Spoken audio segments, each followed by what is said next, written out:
And we are going to go ahead and get started since it is 2 p.m. Dave, are you okay to begin?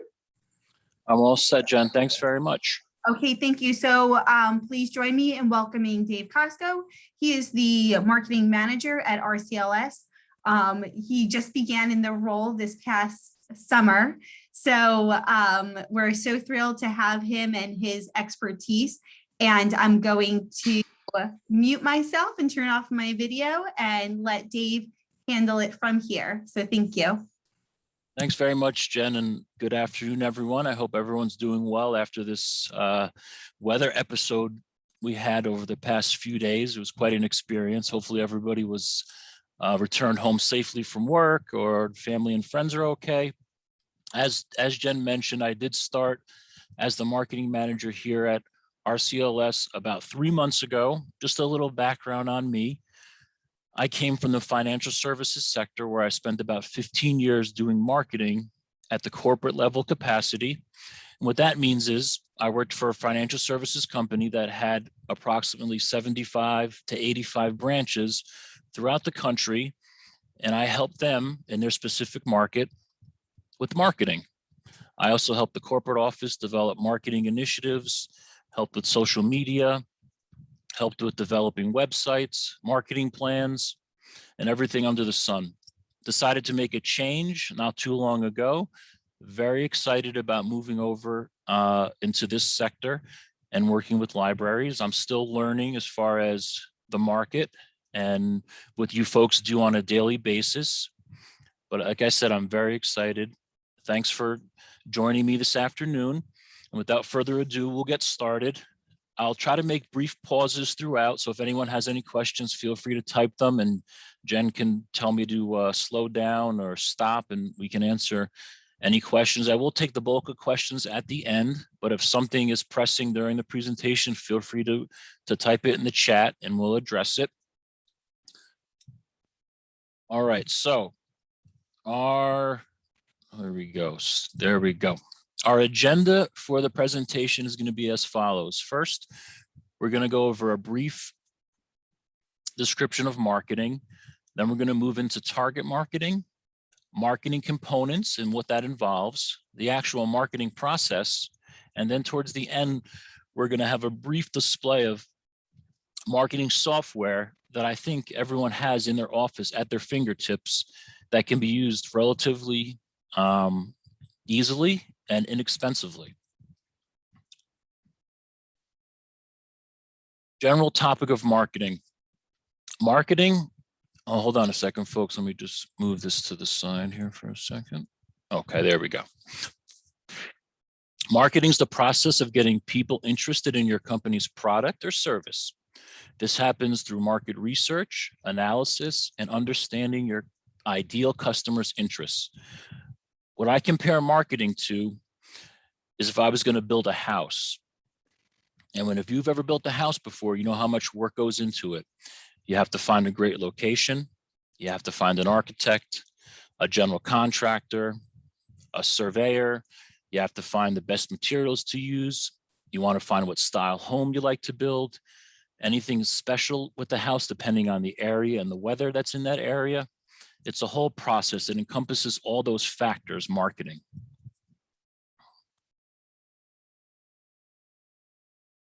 On to target market.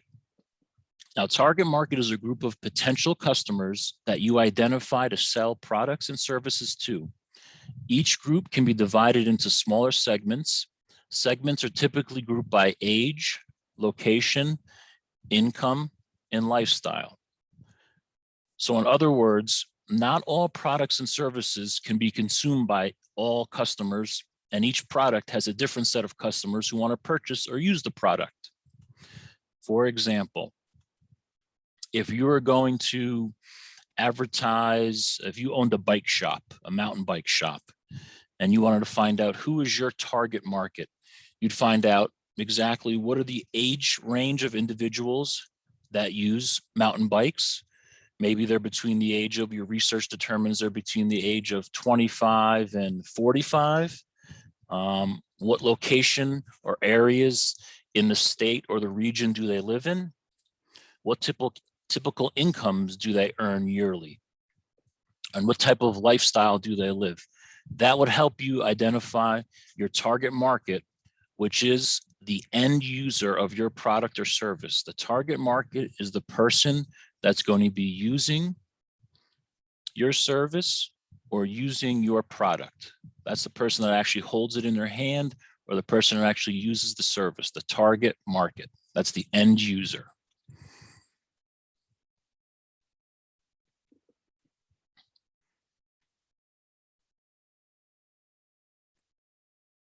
Now, next, we're going to speak about marketing components. And there are 6 marketing components.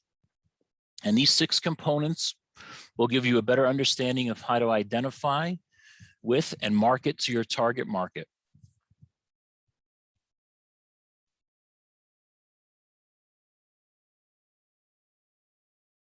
The first one is advertising. And I know when I first entered the marketing world, I always got confused by, well, what's marketing? How's that different from advertising? How's that different from public relations? We're going to review each one of those and hopefully give you a greater or better understanding of what that actually means. First, with advertising, advertising focuses mostly on acquiring customers and driving sales. It generally, not all the time, but generally relates to paid campaigns that are carefully written and designed to reach a target audience or a target market through various media. And that media can be online, it can be print, newspapers, magazines, billboard, television, radio. That media can be any way you're delivering your message or advertising to your end user, that target market. We'll go back to the house example. You built that house and now you're going to have a party at that house and you want to advertise to people in the community or in your neighborhood to come by for a housewarming party. The advertisement is directed towards them, the target market, the end user, and that's how you're going to drive people to your party or to your house.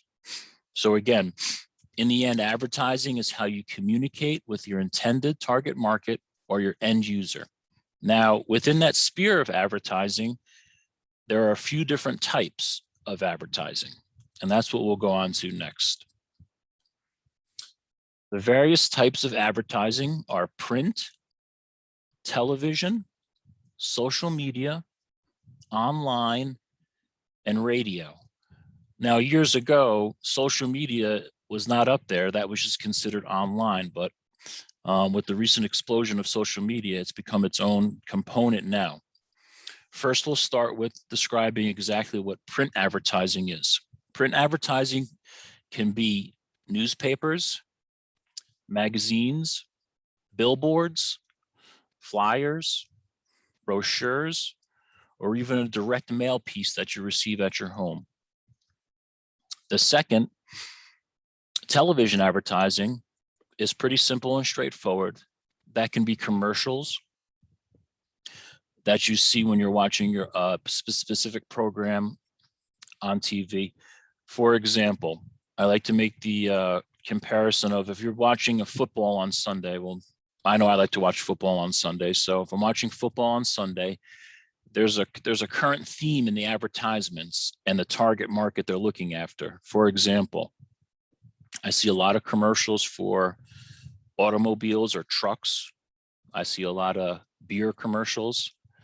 And typically that target market they're going after is that male target market, age maybe 25 to 55, that are interested in automobiles, cars, trucks, and that are typically beer drinkers. That's how they associate the typical football user. Not to mean that that's all individuals that watch football, but that's a certain target market that those advertisers are going after when they advertise during football on Sunday with their TV advertising. The third piece is social media advertising, and that actually breaks down into 4 types. The first one is social networking, like Facebook, Twitter, Google+.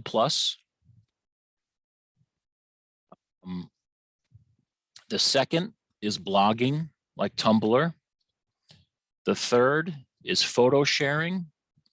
Instagram, like Instagram, Snapchat, Pinterest. Those would be photo sharing social media. And lastly, the fourth one, video social media, which is YouTube, Facebook Live, and Periscope. Those are all different types of advertising and the media that people use to get to their target market. The last one, or second to last one rather, is online advertising. Online advertising can be, if you go online and you're shopping for something, you see at the top of your screen, you see these banner ads that come up. Sometimes they're at the side of your screen when you're on a web page. Also, another example would be if you're watching a video on YouTube or maybe another site, and before your video comes up, you have a pop-up advertisement that you have to watch for a certain amount of seconds or minutes before you can click to skip ad. That would be another example of online advertising, the stuff that you see before or during streaming video content.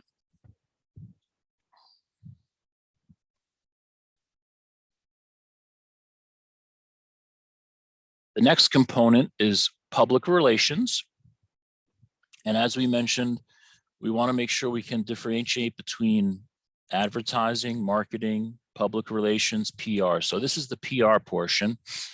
PR is closely related to advertising, but rather than focusing on products or services, public relation focuses on a company's public image, giving them a positive reputation. It lets you know how they are perceived by the public. That's public relations. Again, it's how the company is perceived by the public. What is their image? What pops into your head when you say a certain company's name, when you say Coca-Cola, when you say Nike, when you say on and on and on? What's the first thing that comes into your mind? That's the image that the company wants you to have of them. And that's the public relations portion.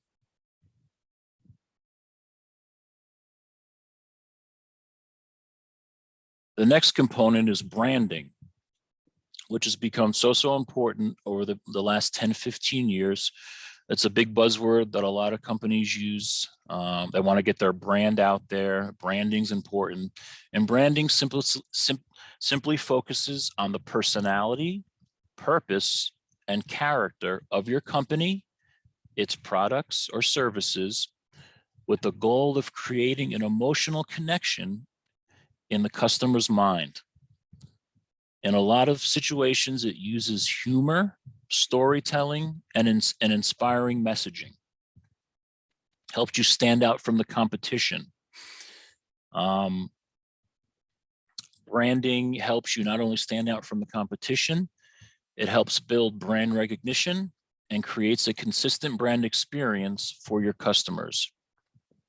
Branding can typically be accomplished by using three components, or there's three branding mixes that a lot of companies use when they're trying to get their branding out or their brand message out to the world.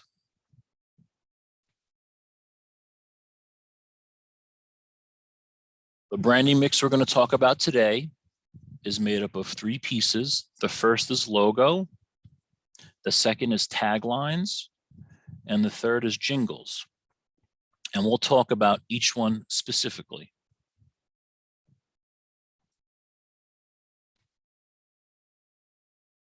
First, logo. Now, a logo is a symbol made up of text or images that identifies a business.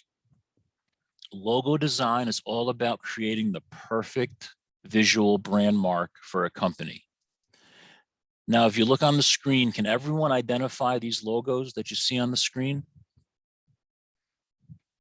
The ones at the top are ones that are probably very common: Nike, Target, McDonald's, Shell, Starbucks, Apple. As they get towards the bottom of the screen, you may not recognize. I had to do a couple glances. Mountain Dew is the next one. Pizza Hut, And to the right, the M is Monster Energy Drink. And down at the bottom, we have Red Bull. And below Red Bull, we have Reddit, which is the little face. Then we have Rolex watch. We have Amazon, which is a popular one.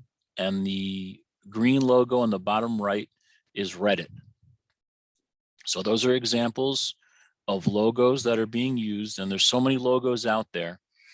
These are just a few that we see in our everyday life.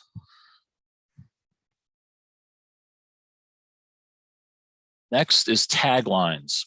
So the idea behind a tagline is to create a memorable, dramatic phrase or something to reinforce and strengthen your target market's memory of your product or your service. Now, ideally, your tagline should be probably around 6 words or less. I mean, in some cases it could be more, but ideally it should be about 6 words or less. Here are just a few taglines. And can anyone identify the taglines? The first one, because you're worth it. Does anyone know what that tagline is? Feel free to type in the, has anyone typed in the chat box at all, Jen, or no? Oh, someone typed in L'Oreal. Yes, great, perfect. That's correct. How about the second one? Think different. This one was a little difficult. I found this one online and I wasn't really sure either. Does anyone know what the tagline "Think Different" belongs to? We have, someone says Apple, someone else says IBM. Correct, it's Apple. Great, whoever thought of Apple, fantastic. I didn't get that one. How about the next one? Can you hear me now? Everyone probably knows that one. Verizon. Verizon, sure. And it gives you wings, to stay with my Red Bull theme. Yeah, that's what someone just said, Red Bull. And how about the second to last one? A diamond is forever. Someone says Zales, someone says Cartier. Zales. No, that one is De Beers. A diamond is forever, I'm pretty sure. Now the last one is a big one. Sorry, someone did say De Beers, it's a diamond company. All right, excellent. Good job, guys. So these are taglines that these companies have spent a tremendous amount of money putting in front of you in various types of media, whether it's advertising, whether it's social media, whether it's branding. They have spent so much money to get their tagline.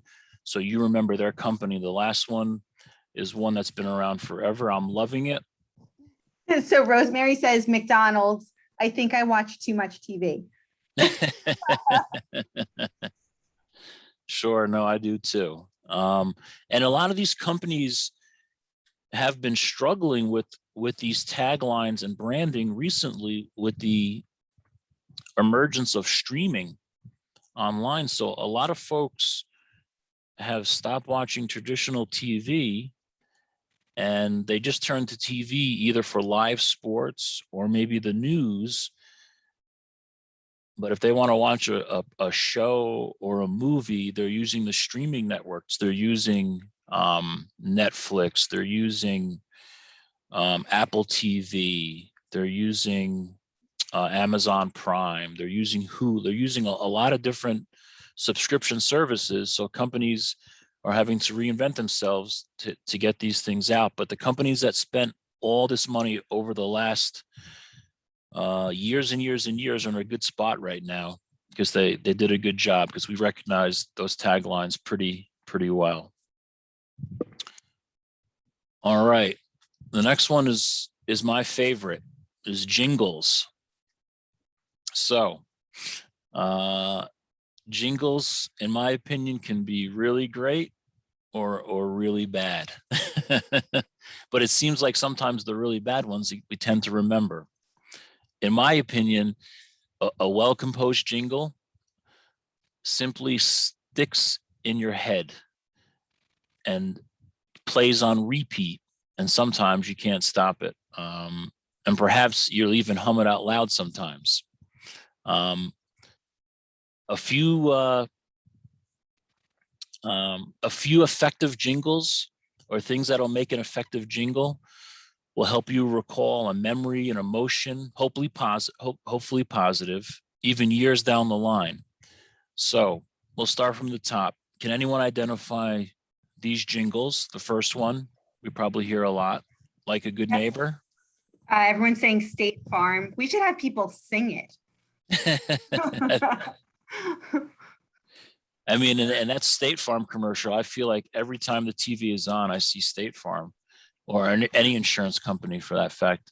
$5 foot long. We all know that one, right? Yep, everyone's saying Subway. Give Me a Break. That's an older one that we don't see too much, but anyone remember Give Me a Break? Yep, people are saying Kit Kat. Yep, great. I'm a Big Kid Now. Oh, Toys R Us. That's an oldie but a goodie. I know Toys R Us is not around, at least where I live in my market. And the last one for my kids, I had to put a Magically Delicious one on. They're magically delicious. Yep. Anyone remember what that one is? We have a few Lucky Charms responses. Yes, very unhealthy Lucky Charms, but taste so good. And they're magically delicious on top.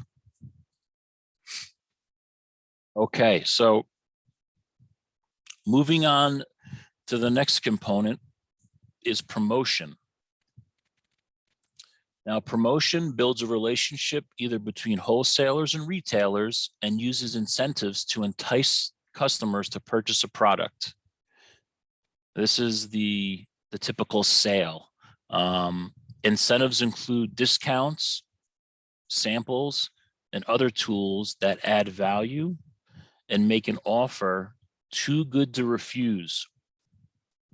And some examples of promotions are buy one, get one free, coupons and discounts, free samples, a flash sale, or a reoccurring offer. Now, an example of a flash sale would be 50% off in the next 24 hours. An example of a reoccurring offer would be, like I spoke about before, those subscription services, those streaming services where they know that once they get your subscription, it's a yearly subscription and that company can count on that money each month. You pay monthly and people sign up. Can anyone think of any other great promotions over the years or maybe even recently that they took part in that they thought was fantastic and it's a product or service you still use today? Something that a company offered that was too good to be true and you actually did it and it was something you enjoyed, or something, maybe it's something you didn't enjoy, but anything outside the box you can think of as far as a promotion? Someone says Ipsy boxes. I'm not familiar with what that is though. Amanda, or FabFitFun boxes. It's like a box that they send you, not samples, like full-size makeup products every month, and you get to like choose however which ones go in the box and stuff like that. You know what? I did know that. That's right. That's right. And you pay, it's relatively inexpensive, right? The what it costs on a monthly basis, Yeah. right? It's not too expensive. No, it's not too bad. It would cost you way more to buy them individually. Yeah, so these are just ways that companies get in the front door by using these promotions. And sometimes a promotion is how the company does business. I know I'm trying to think of the company. Some people at the office use it where they mail you clothes. Stitch Fix. Yes, Mm-hmm. that one too. So I think that works where you get a better deal if you take everything when they send it to you instead of just taking pieces out and keeping them and sending some back. Is that how it works? Anyone? Yep, you're correct. And then in the chat, someone says buy a free membership and get 1 month free for a friend. Do you mean, Kristen, do you mean to buy like a 12-month membership? No, I think a friend did it one time. It was like a gym membership for like a month and she didn't want to go alone. So they gave a free pass to the friend. And she brought me with her for the month. So then you get to try it out. Oh, that's fantastic. That's a good promotion. Absolutely. No, there's a lot of good ones out there. And their ultimate goal is to get you to become a longtime customer. Now they know out of the big pie of people that use the promotion, they know only a certain percentage of those people are going to become longtime loyal customers. So they understand there's going to be some fall through. But I think without those promotions or incentives or without those sales, those samples, those discounts, companies wouldn't get you through the front door. So, And Dave, we have a few more in the chat, recruitment or recommendation bonuses. And then Amanda states that they have the subscription boxes for kids too. And Amelia says Kohl's Cash with a question mark. And I'll tell you, Kohl's Cash gets me every time. yes, Kohl's Cash is real money as far as I'm concerned. It's they give you $1, that's $1, right? So you have to spend it, I think, within a certain period of time, the Kohl's Cash still. And someone says, Kohl's Cash. I called those lures when I was a cashier. So, I mean, and I probably should have said this a few slides back, but these components, these examples we're giving, these are what companies do on billion-dollar scales. This is what a business does locally in your neighborhood, and this is something that you could do in your at your job, at your library. You can think of certain promotions. You can think of certain incentives to get people through the front door. Going back a few slides, branding just isn't for McDonald's. Branding just isn't for Mountain Dew. You can brand yourself. You can brand your library. You can brand just you in your library and what your little sector or slice of the library deals with.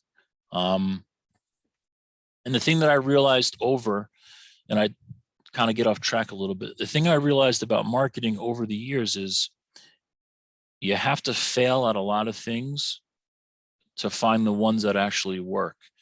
But once you find something that works, you just keep doing it and doing it and doing it and don't stop. I've come up with a plenty of bad ideas over the years that didn't work, but for every 20 ideas, there's going to be one, there's going to be two that's going to be fantastic. That's going to either help yourself or someone you work with. So don't think that branding or promoting or jingles or taglines or logos or anything in the branding mix isn't for you. It can be for you.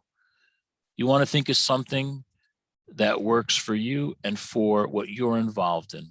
It just doesn't work for these larger companies. The only difference is they have to spend millions, sometimes billions of dollars, and we can often do ours for relatively inexpensive. And I'll show you at the end of the presentation how we can do that for relatively cheap and without a lot of legwork.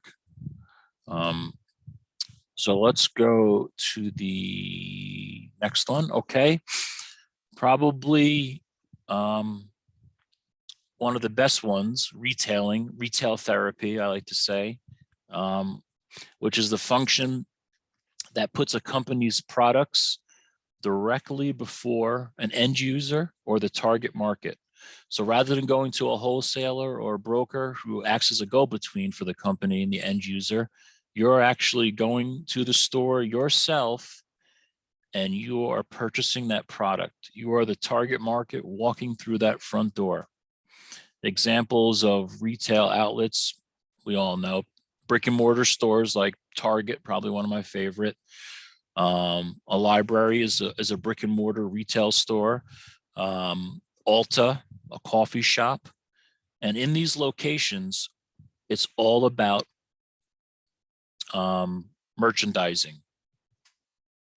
So as far as merchandising goes, that's when a store, like a coffee shop, a library, a place like Target, a place like Ulta, arranges their products and services in a certain way that entices purchasing.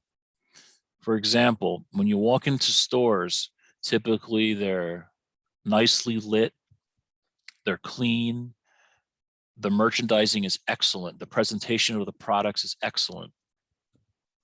Question. Now, when you walk into a library, what's the first display or the first thing you see when you walk in a library or your library? What's the first thing that people see when they walk in?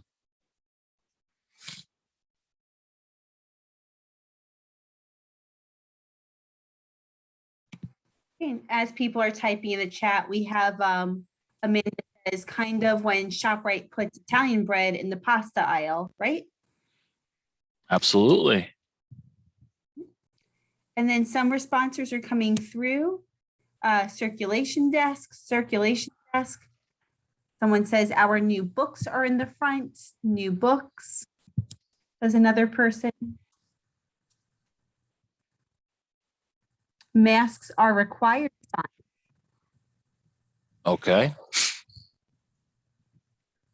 So Circ- yeah, go ahead. I'm sorry. Nope, sorry. Circ desk with smiling staff.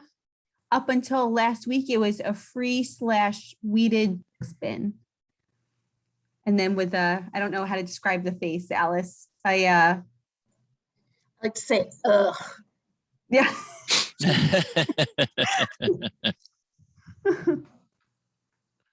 So that's another another simple technique or something you can do as far as retailing at your location. You want to make something presentable. You want to make it enticing. You want to make it so that people are drawn to it. You want to have a nice presentation of whatever you're attempting to convey to them, whatever product, whatever service you want them to use. You want to put it in a spot that's nicely lit. It's clean. Merchandising isn't arranged in a nice spot. And that's something you can use on a daily basis. And it's something you should probably try to change that you shouldn't keep. Now, you shouldn't have to change what's when you walk in the library. You don't want to change that every day, but maybe every couple weeks, maybe even, every 2 weeks, maybe even every week if you have stuff that you want to put out there. But putting different things out there for different types of target markets is always a good idea, because you don't know who's going to walk through that front door. It could be the person or persons you're looking for the particular service or program that you're offering. So you want to make sure you use that entranceway as a good place to put stuff up. Dave, we just have a couple more responses in the chat. Community Sure. board/flyer display. And then Rosemary says, depends on the door. The main door, they see COVID-related signs, and the main staircase, and a little to the left is the circ desk. And then I suppose my question for you, Dave, being that so many libraries do have COVID-related information as people walk through the door, but perhaps, we don't ever want information to become stale. Would you recommend, changing out the way that information is displayed, or is this like a special circumstance? I would recommend, since that information is very important as far as COVID goes and the guidelines, you want to use it in conjunction with something else. So the theme of COVID, I think, is going to be here for a while, and telling individuals what the procedures and guidelines are probably won't go away for a long time, but use that in conjunction with something else. You want to talk about COVID, and maybe you want to talk about a promotion that you have, a special program that you're running, a service that you have. You want to change those out, but you could keep the COVID theme going because that's important. But what you run it in conjunction with, I would probably change that out maybe on a weekly basis. I would recommend, because that's first sight. That's when a person walks in, that's the first thing they see, and they're going to remember that when they walk in. I hope that answers the question. Yep, thank you. All right, anything else in the chat, or we're okay to go to the next slide, or we have anything else? Nothing else has come through. Okay. All righty, so we'll go down to the last component, which is market research. So I put this last when it's typically probably the first thing you should do when looking after your target market. But market research isn't really a fun part of marketing, but it's a necessary part of marketing. And what it entails is collecting, analyzing, and interpreting information about what people buy and why they buy it. Now, examples of market analysis are surveys, focus groups, product testing, customer surveys, and these types of market research medias can really help folks out. For example, customer surveys are huge, and customer surveys can help provide companies with valuable information that can be used to improve their customer retention or get more people through the front door. I'll use the example of buying a car. I think the last car I bought a few years ago, they called me nonstop and sent me nonstop surveys via email asking me about my experience buying the car, asking me about the actual car itself and how it was functioning, all the features, did I like it? They also asked me about my post-purchase experience, going back to the dealership for oil changes or for any fixes. They wanted to know about my whole experience buying that car.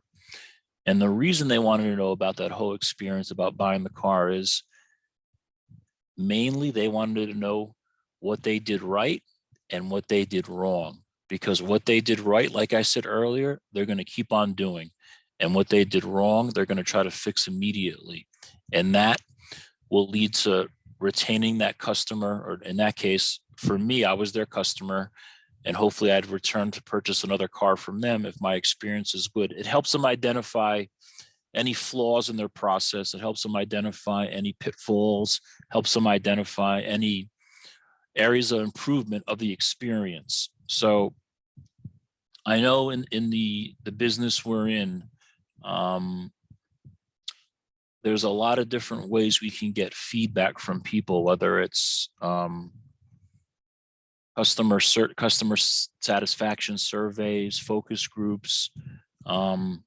I think that information is very valuable because it also tells you who your customer is. You'll know who's filling out that survey because you'll ask on the survey to provide a little detailed information about who you are, where you live, what your age is, and that'll help you actually build a little profile of who your customer is. Now,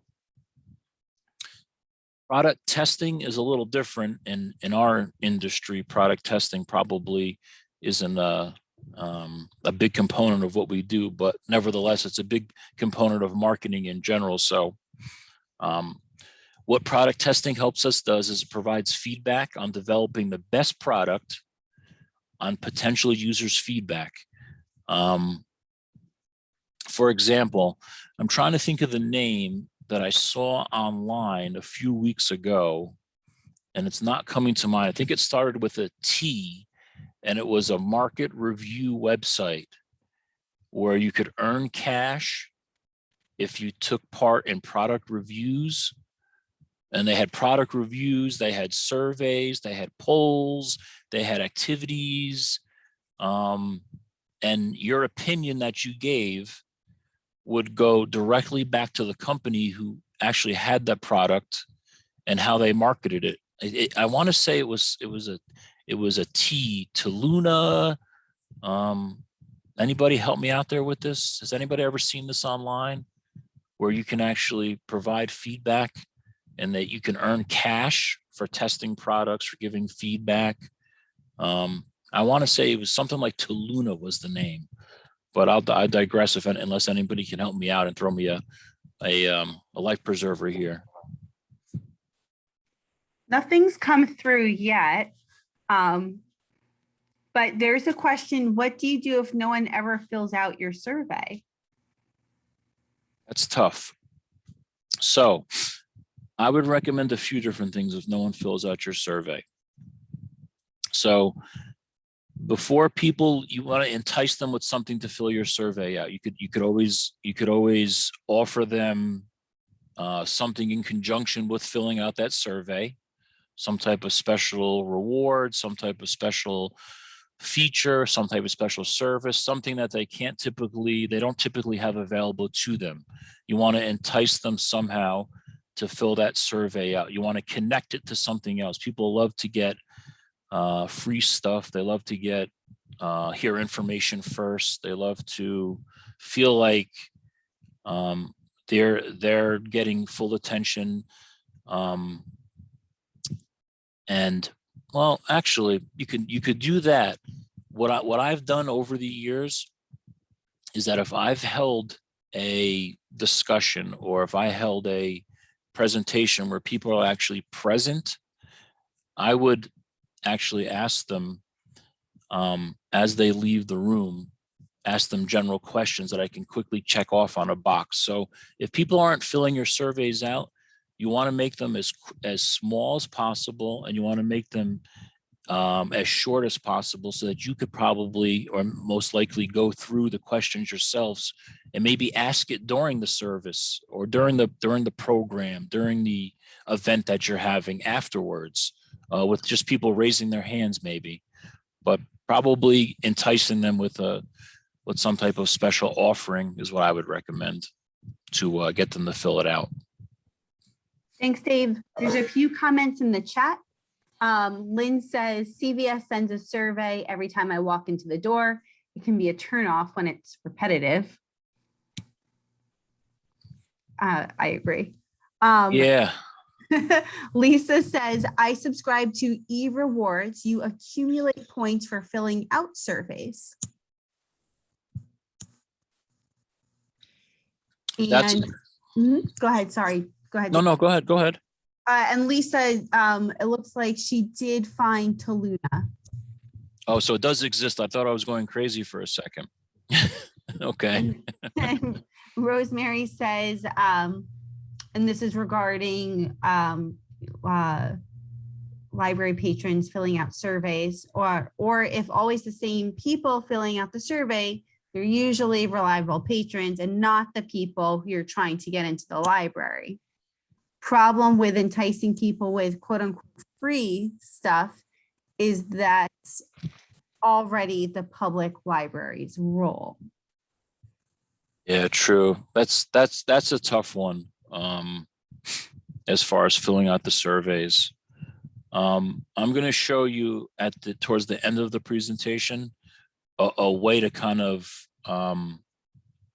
do a little bit of the market research up front and kind of skip that survey, that customer service aspect of it, trying to get folks through the door. So I do agree. It's tough in the venue that we have to get people to do those things, and we give them so much for free already. I mean, what else do they want? So I agree. It's something that's definitely a challenge. Absolutely.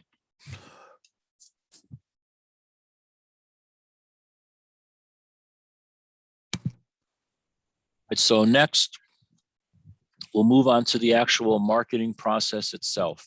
So the goal of the marketing process is to make potential customers aware of a company's existence and build the brand's identity so that the company can sell to those customers. The marketing process can vary widely depending on the company and industry, but generally, no matter what business you're in, it has 4 phases, and hopefully these 4 phases can help you when you're trying to market to your target market to get more folks either through the door, online, at a program, using a service. We look on the screen. These are the 4 steps to the marketing process.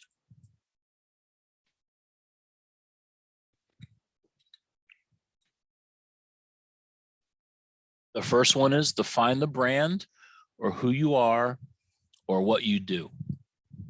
So in our industry, you want to simply say, this is who I am. This is what I do. Keep it very simple. Step 2, and we'll go through each step and I'll give examples. Step 2, creating your customer profile. Who's that target market? Who's that person walking through the door? Step 3, develop a strategy. How are you going to get that person to use your service? How are you going to get that person to use your product? And step 4, probably the least fun part of the process, is evaluate your strategy. So we'll go to the first one now, which is define the brand or who you are or what you do.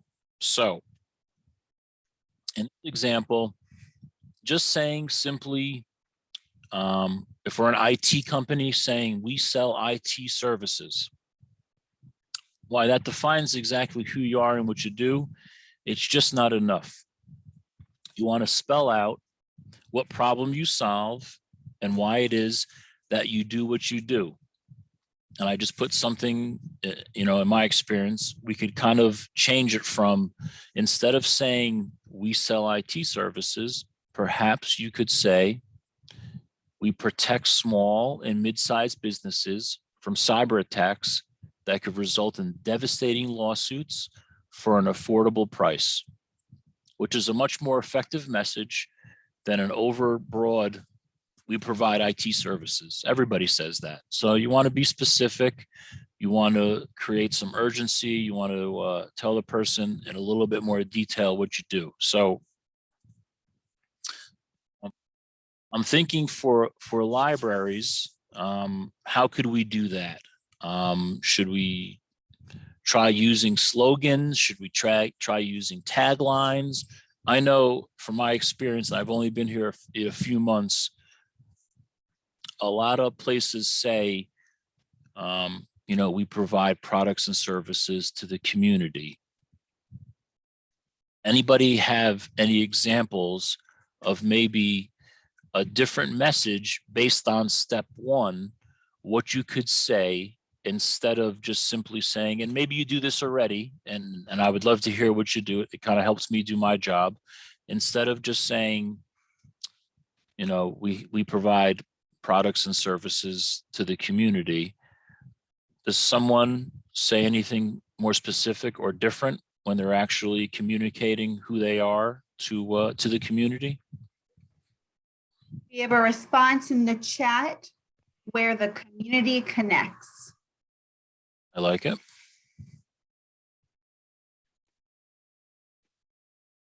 We have another response that came through. Meet, learn, discover, connect. I like it. I like it. Your ticket to everything. Beautiful.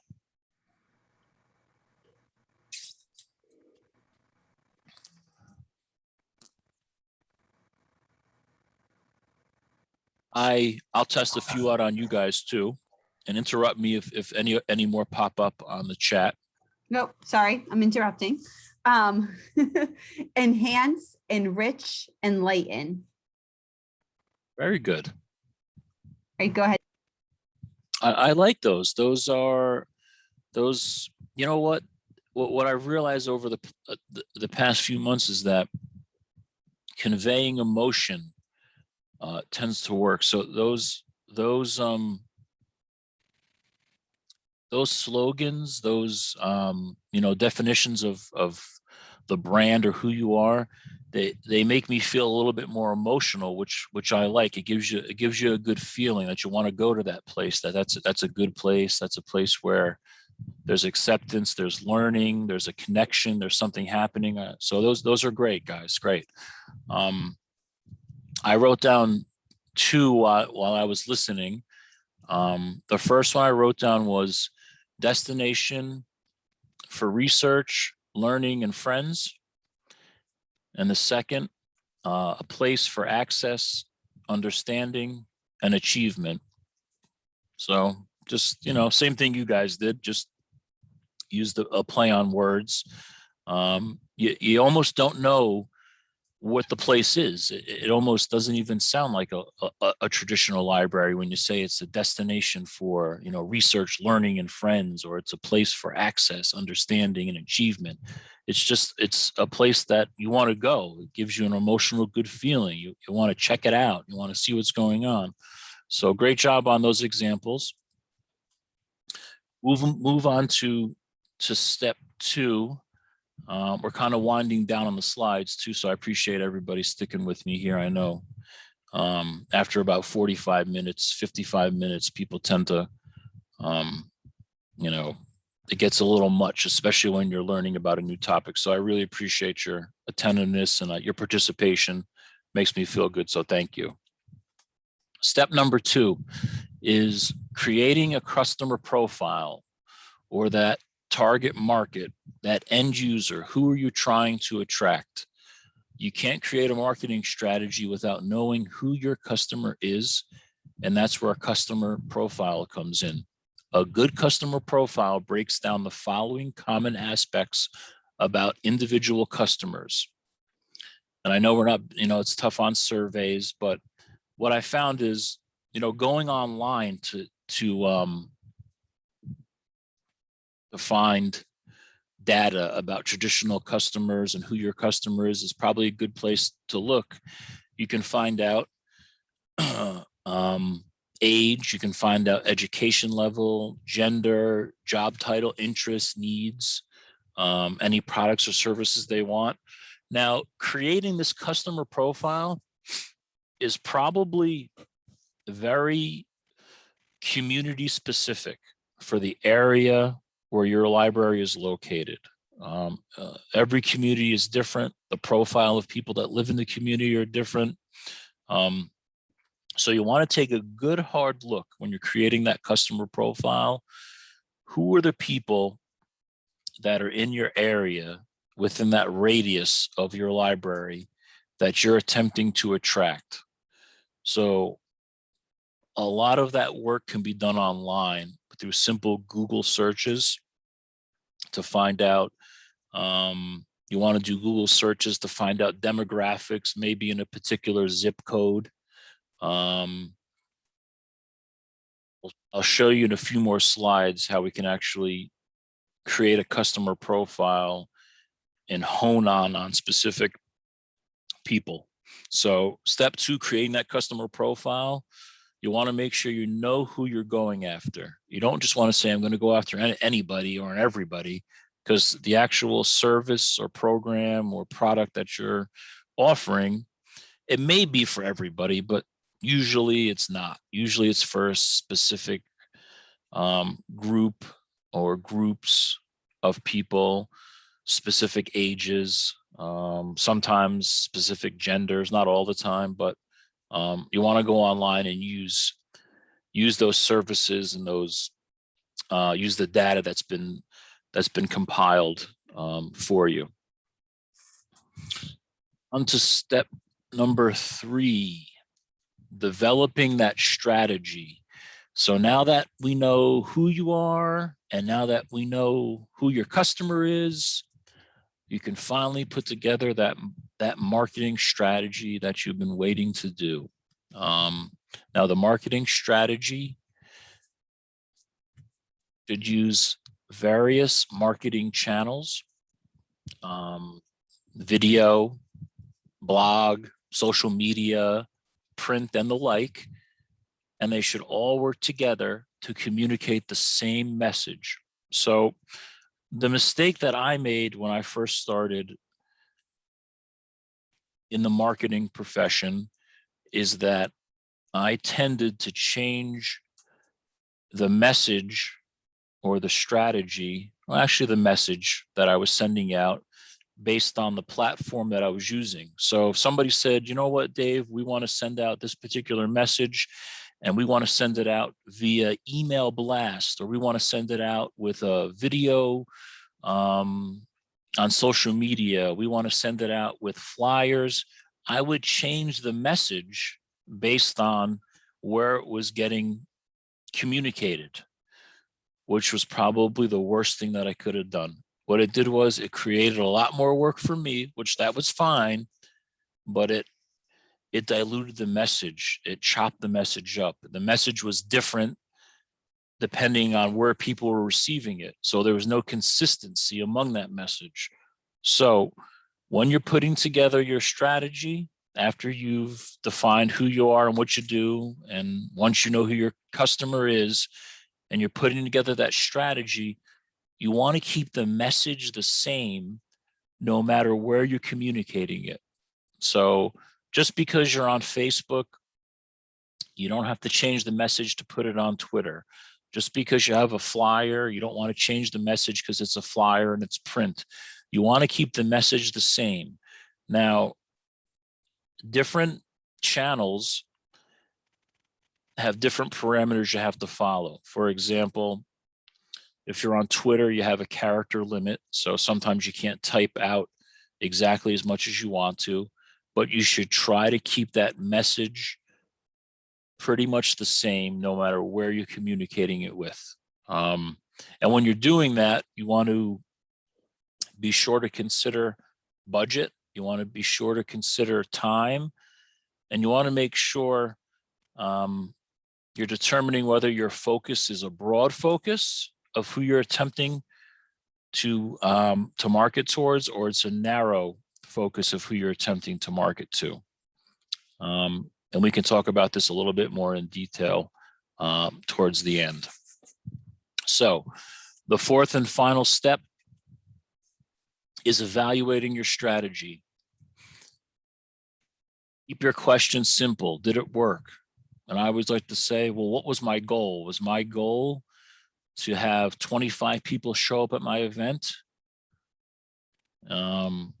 Simple. How many people showed up? Did 25 people show up? Did 2 people show up? Did 50 people show up?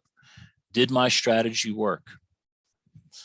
And when people do show up to an event or to a program or to some type of service you're offering, you always want to make sure, and this is probably a thing that a lot of people forget, and I did sometimes too, when people show up, whether it's online or whether it's at your location, you want to have a sign-in sheet, or you want to ask the people directly, how did they hear about this event?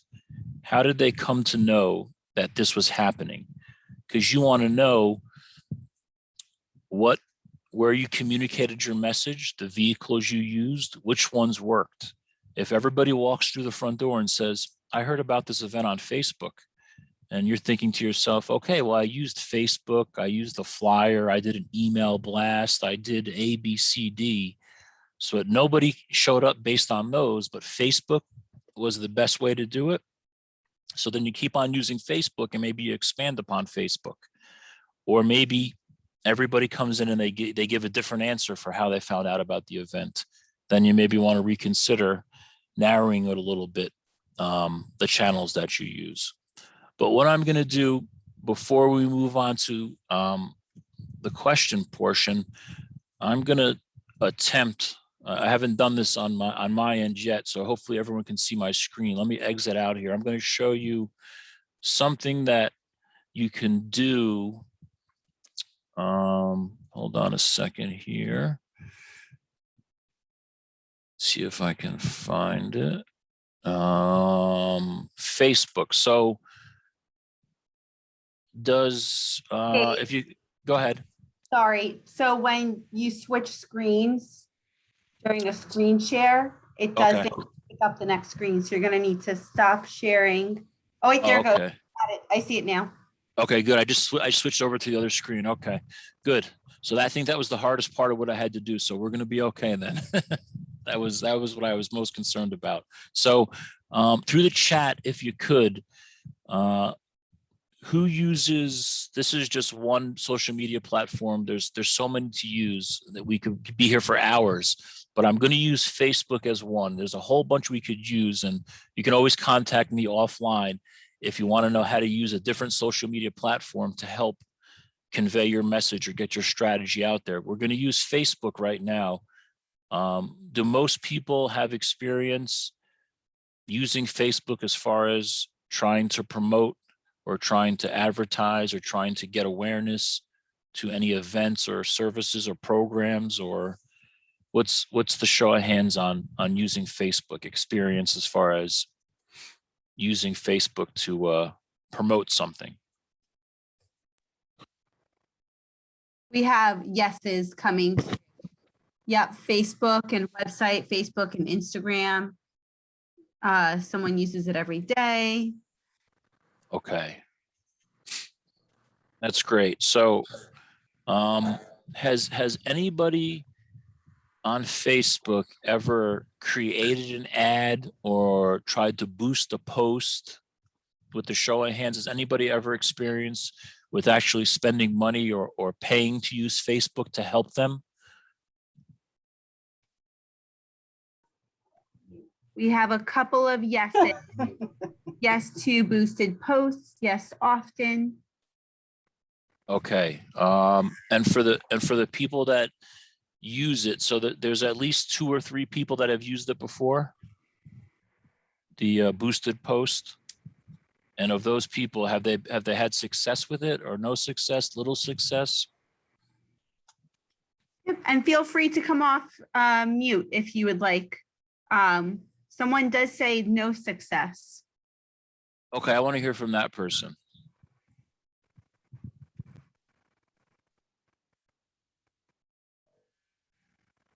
Lynn, are you able to unmute?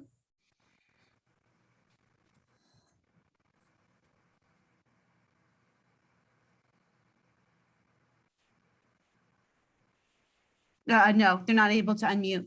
Okay. So I'll kind of speed things up a little bit. I know we kind of slowed down for a few minutes there. So for those of you who have not used Facebook this way, I'll show you just in a basic way how to use it.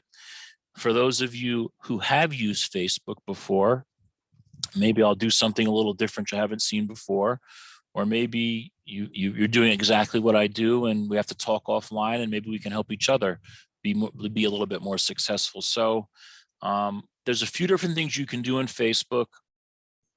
You can create an event in Facebook. You can boost a post in Facebook. They all wind up at the same spot though. So let's say I was going to have an event and I wanted to get people to attend my event.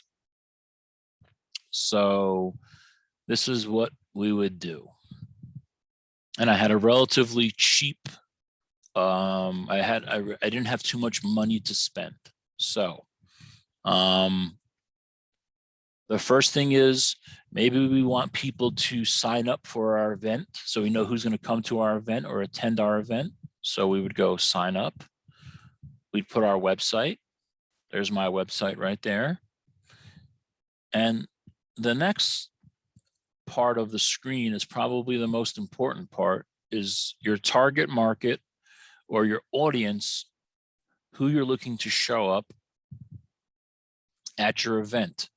So if you click on audience details, a screen pops up and you just go one by one, identifying who your target market is. It's going to ask you, is the gender male, female, or both? So in this case, this is going to be just the females, we'll say. We'll click woman.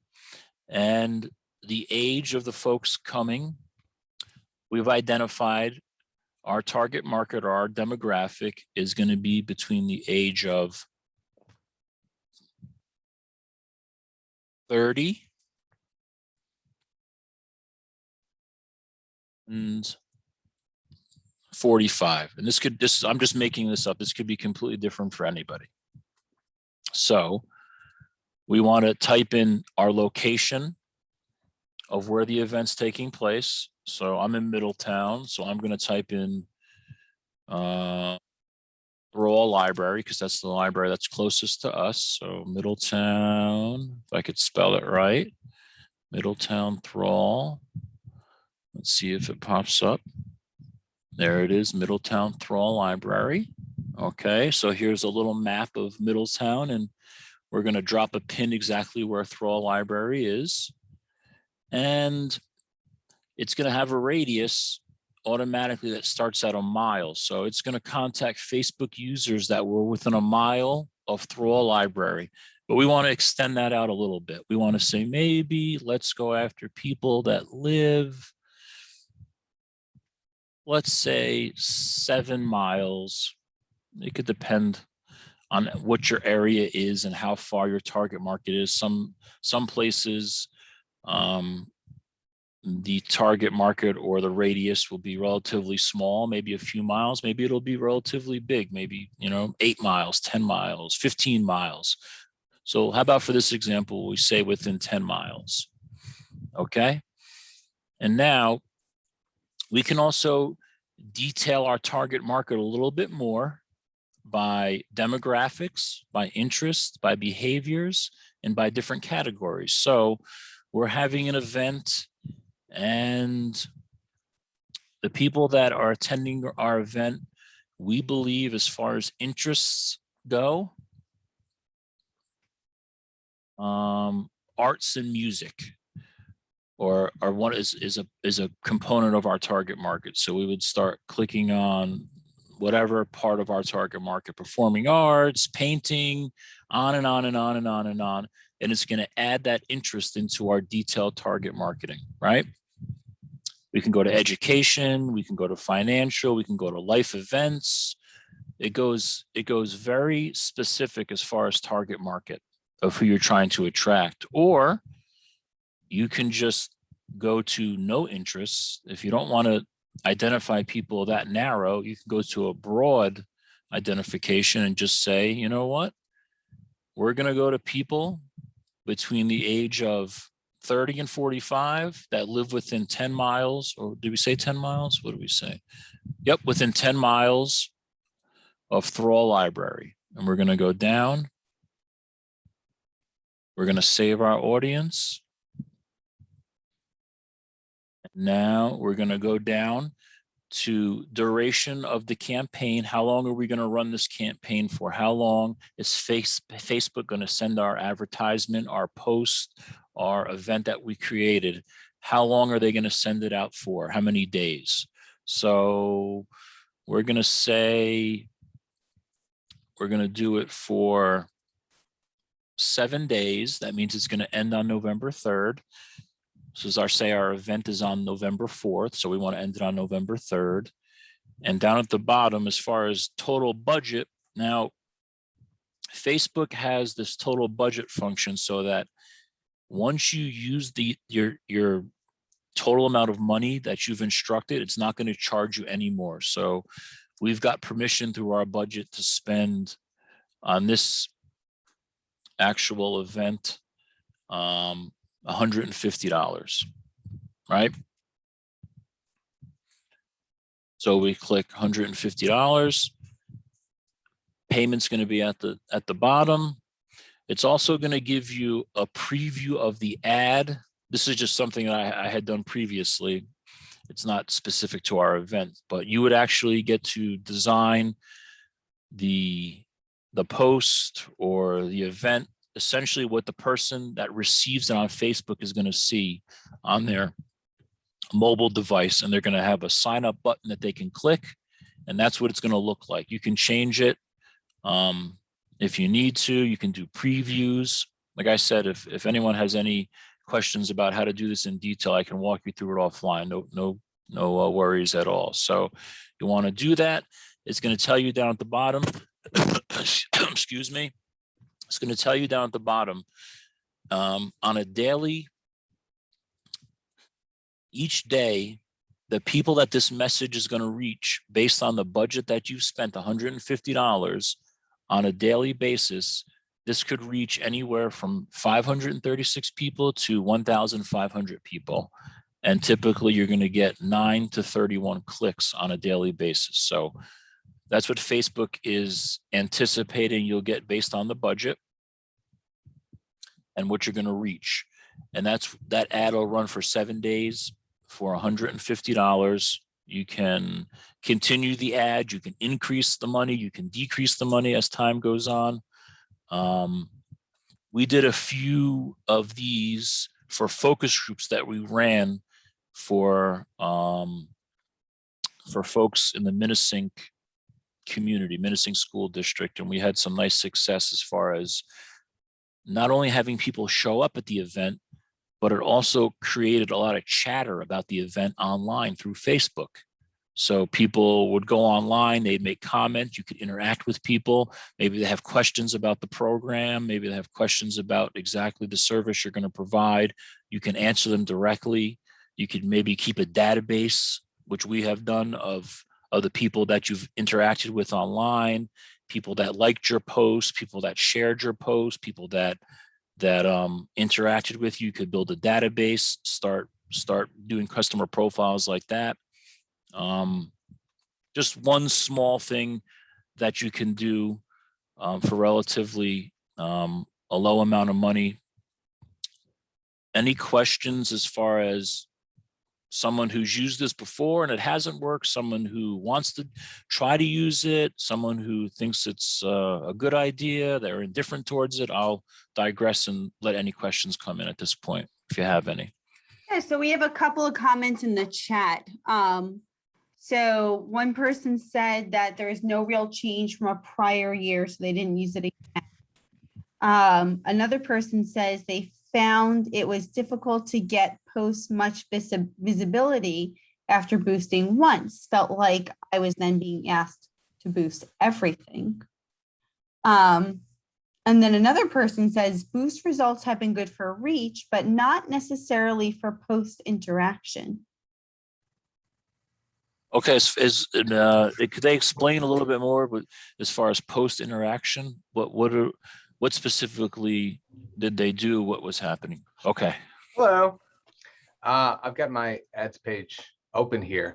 What I mean is if we include a link of some kind, or if we're looking to boost like reactions, whether that's comments or likes, boosting hasn't really affected that one way or another, but it has affected the amount of, of eyes that see it. And luckily for me, that's a metric that we measure and that I submit to my director each month. So for me, the boosts have been worth it.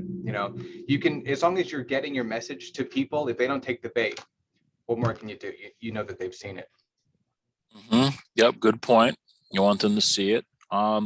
So are people using this, that people that have used it in the past, are they just using it to create awareness, or they're using it to get folks through the front door? What has been the experience with other people, just as far as that have used it before? Is it simply just an awareness thing, or are they trying to get people to attend an event of some sort?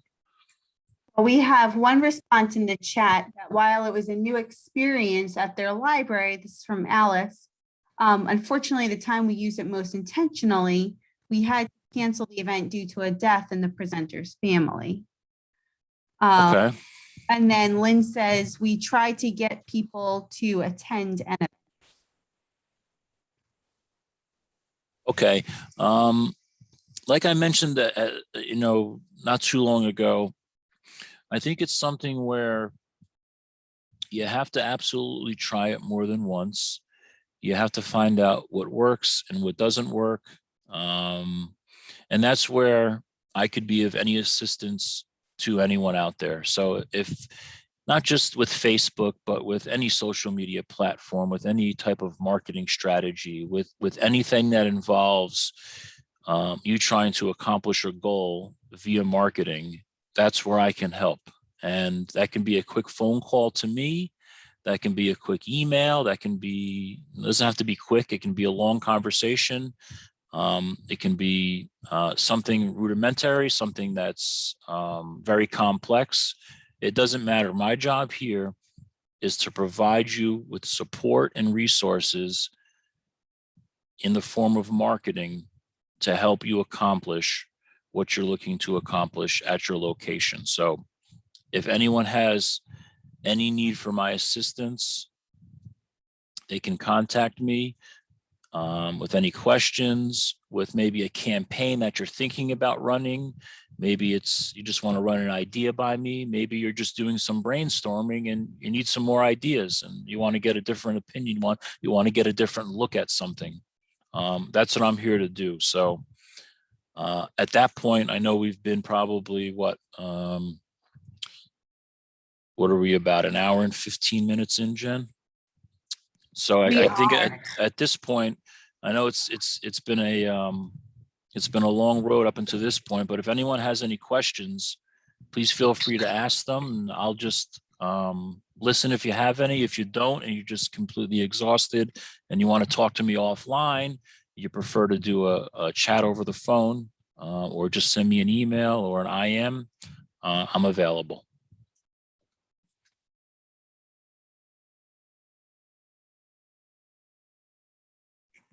Dave, I just put your email in the chat, just so you know. Okay, thank you. Cool.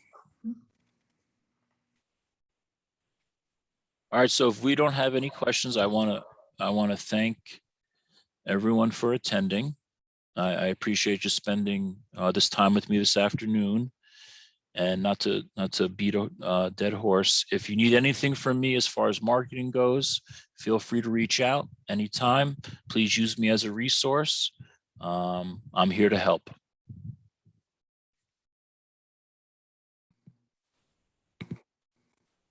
Thank you, Dave. Thank you so much for attending. I will send the recording, a link to the recording, as well as a follow-up email either this afternoon or tomorrow. It depends how long it takes the video to process. And if you need a CE certificate, just respond to that email. And as Dave stated, if you need any assistance, feel free to give him a call or send an email along, and he'll be there to assist you. So thank you, Dave, for that presentation. Thank you, everyone, for joining us. With that, I'm going to say good afternoon. Have a great afternoon.